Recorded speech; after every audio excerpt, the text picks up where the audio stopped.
Hello everyone, welcome to a new episode of this monthly moon podcast. This will be about Buddhism and Stoicism.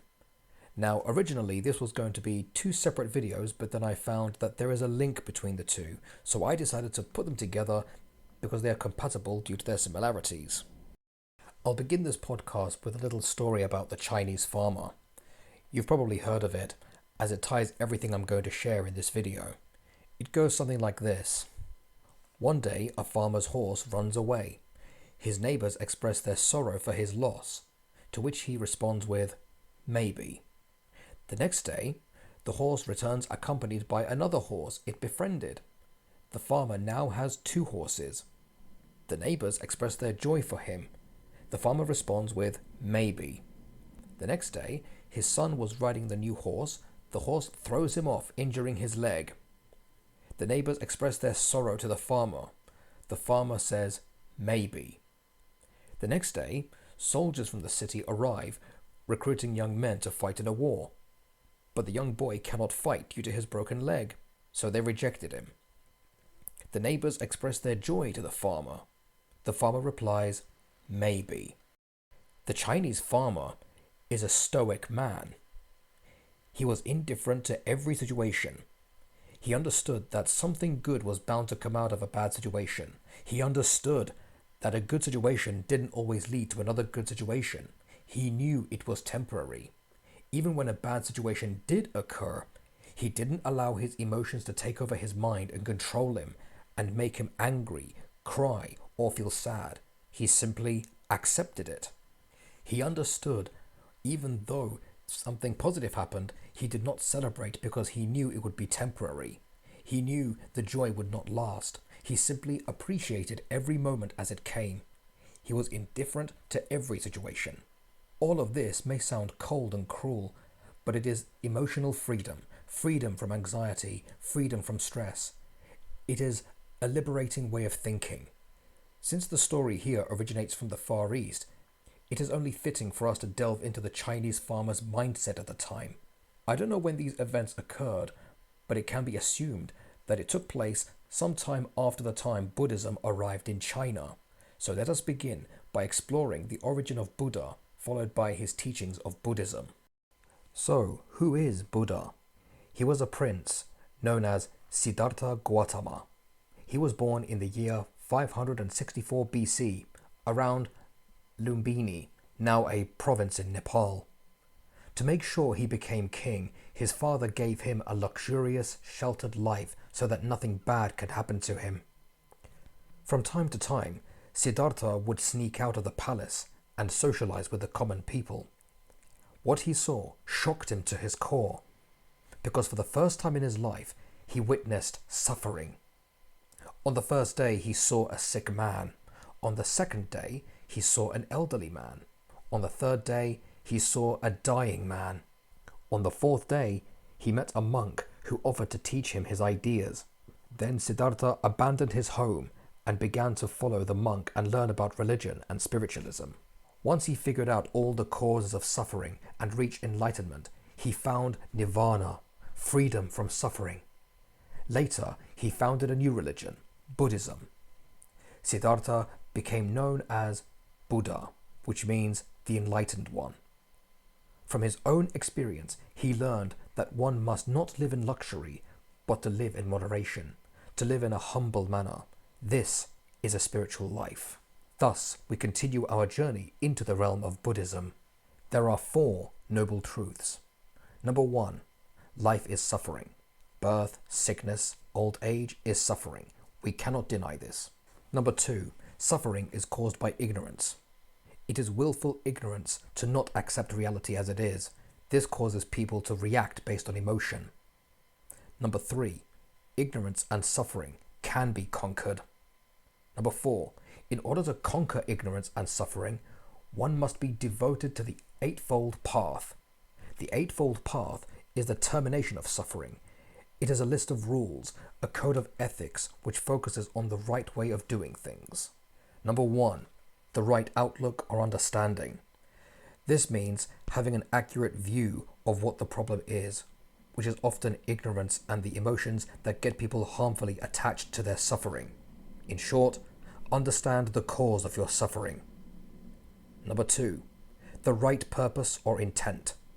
This means you can and should deal with the problem that is causing your suffering and ignorance. In short, decide on a goal and make your intentions clear. Number 3, the right speech. This means you should speak in a way to minimize harmful attachments. Be careful how you speak. Communicate correctly. Number 4, the right conduct. You should behave in a way that minimizes harmful attachment. Be mindful how you act and how you treat others. This relates to the previous rule about the right speech. Number 5, the right livelihood. However you make your living, it should not stand in the way of your goal to enlightenment. What you do for work must benefit others. Number 6, the right effort. You should be prepared to make sustained progress in becoming enlightened, even if it may not happen straight away. Do not overwork. At the same time, do not be lazy. Decide on how you intend to reach your goal. Be patient. Number 7, the right awareness. You should continually keep in mind the importance of what you are trying to do. Understand why you are doing what you do. Be aware of yourself and what's around you. Number 8, the right concentration. Meditation is important in order to understand and control your thoughts, feelings, and emotions. Overall, the Eightfold Path is a program of self-improvement. It's about social ethics and lifestyle, personal health and discipline, and intellectual knowledge. This is what the eight-spoke wheel represents, that we see everywhere, that is related to Buddhism. One thing Buddha teaches us is, what you cannot control is a truth you have to accept. When all of this comes together, it enables us to think, question things, and make calculated decisions.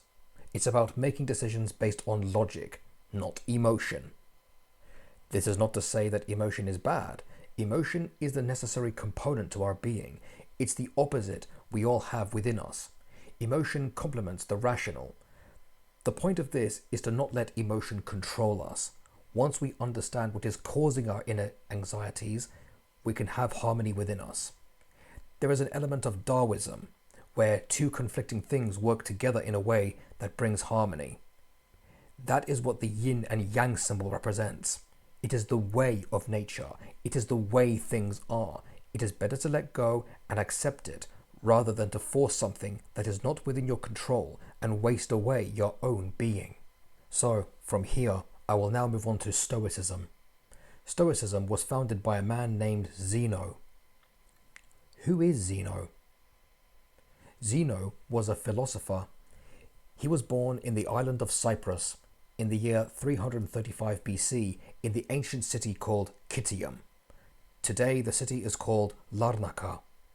He was a Phoenician, a descendant of the Canaanites, an ancient civilization that colonized Cyprus before the Greeks.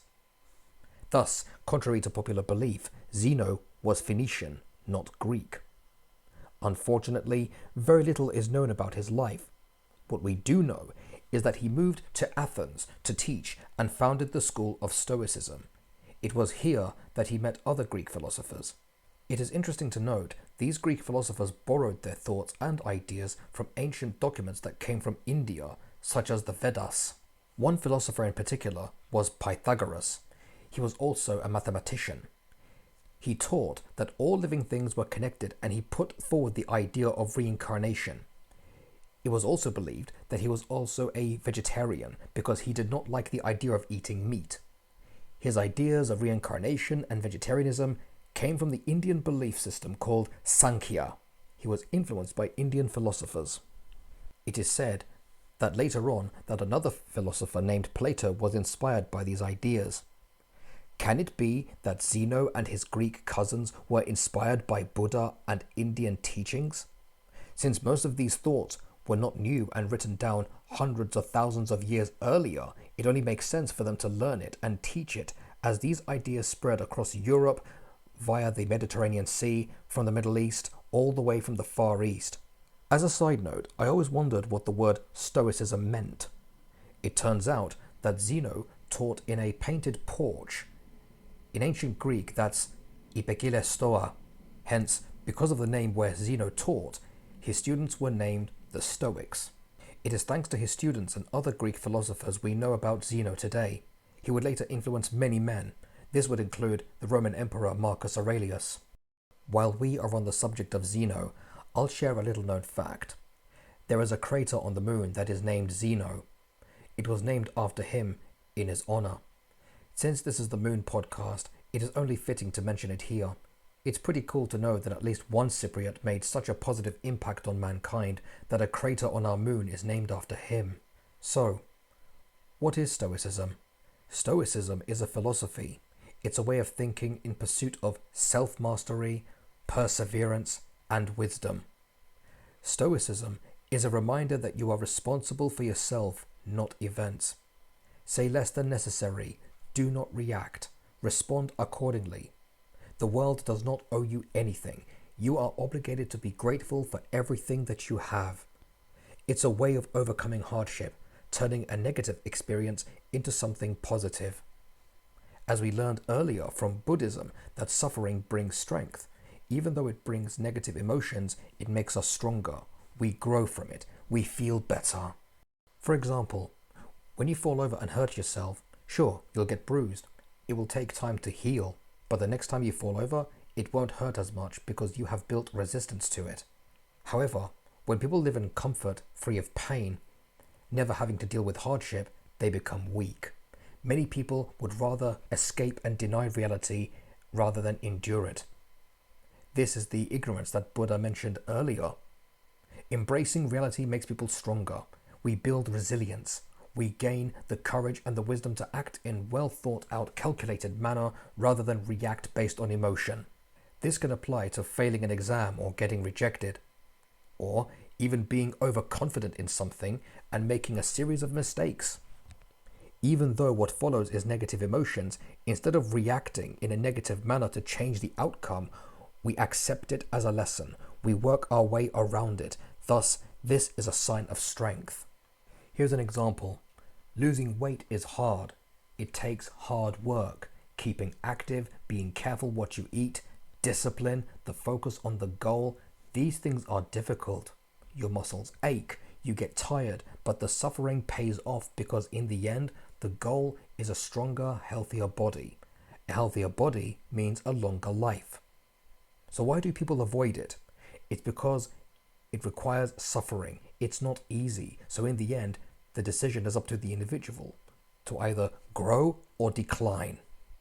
Another thing about suffering is that it teaches us to make the best of everything. We appreciate what we have. We learn to be more grateful for the things we have and to be thankful for the lessons that we learn from life. When you try to control things that are not within your control, you end up suffering because you lose more resources, such as time. Time is the most valuable currency. Acceptance, letting go, sets you free. Another form of suffering is attachment. When someone spends so much time, money, and resources on getting certain things that they dread to lose it. Whether it be a higher status, a wealthy career, lots of money, an abundance of sexual partners, etc., it makes them weak because they did not learn how to live without it. The idea of losing such things would result in pain. The fear of hardship is what drives many to aspire to get things beyond their grasp and in doing so, needlessly end up suffering even more negatively. Buddhism and Stoicism help us deal with reality. The truth is, reality is natural. Resistance to it only causes more suffering. Whilst letting go and accepting it, going with the flow, will make life more fulfilling and cheerful. The grass bends to the wind. There is an element of Taoism in this. Taoism is the way of nature. Taoism is natural law. Suffering is part of natural law. Natural law cannot be escaped. Difficulty is part of natural law. If embraced, one gains strength from it, but if one avoids it, becomes weak. The decision is up to us. Since there are 8 principles of Buddhism, it is only fitting for me to sum up the 8 principles of Stoicism to go with the eightfold path. Number 1. It's not events that disturb us. It's the way we think about it. If we interpret things negatively, we will end up blaming others and lose control of ourselves. It is better to respond in a mindful manner when unfortunate events happen, not to react with emotion. Number 2, most things have happened before. Not everything we experience is unique, thus we are not alone. We live in cycles. Cycles repeat themselves. Events repeat. And so does history. We have day and night, we have seasons, we have solstices and equinoxes. There is life and there is death. Number 3, our thoughts can be unreliable. Once we form conclusions because of emotion, these are based on assumptions. Due to our experiences and how they made us feel, how many times have we revisited an old thought and realized that things were not as bad as we thought? We need to question our own thoughts. This is why critical thinking is necessary. Once we have objective proof, then we can move on and act accordingly. As I mentioned earlier about overconfidence, we can fall into our own emotional traps. Number 4, hardship makes us stronger. We shouldn't feel bad about our events and hardships and difficulties. We embrace them and work our way around them. Number 5, focus on the present. This is similar to Zen Buddhism. When we focus on the present moment, we are in peace, free from worry and rumination, basically recurring thoughts. As the saying goes, thinking about the future gives us anxiety, thinking about the past makes us depressed. Being in the present moment, we have peace. Number 6, we are all going to die. This is obvious. We must remember that there is a limited number of time. Time is the most valuable resource, so make the best of it. Number 7, in the grand scheme of things, we are not that important. The world does not owe you anything. It is up to us to be grateful for the life we have and respect the powerful cosmos. The universe works in such a way that all we can do is respect it and accept our fate. Long after we die, the universe moves on. Most things we dwell on so much are not really that much of a big deal. Number 8, your ego is the enemy. We all want to feel important, and many of us want to impose our self-importance onto others by putting them down. It is very easy to fall into the trap of self-grandeur. It's a form of self-deception. Ego prevents one from growing because it makes one think one knows everything. That is simply not true. Once we acknowledge our flaws, we can learn from our mistakes. Respect is earned, it cannot be bought. We must know that we all have a place in this world. We must know our place and stay in it. Buddha and Zeno teach us how to acknowledge our emotions and how we can respond to them rather than let our emotions control us. Buddhism and Stoicism sets us free from expectations from the world and focus on what's around us in the moment. These are philosophies about inner peace. One thing that defines a man is his ability to control his response to emotion. He does not allow emotions to control him. So, to conclude, both Buddhism and Stoicism teach us that life is about struggling and suffering. They are about becoming strong from an unfavorable fate. They are more than mindsets. It's a way of life. Thank you for listening. I hope this was helpful to you. Take good care of yourselves.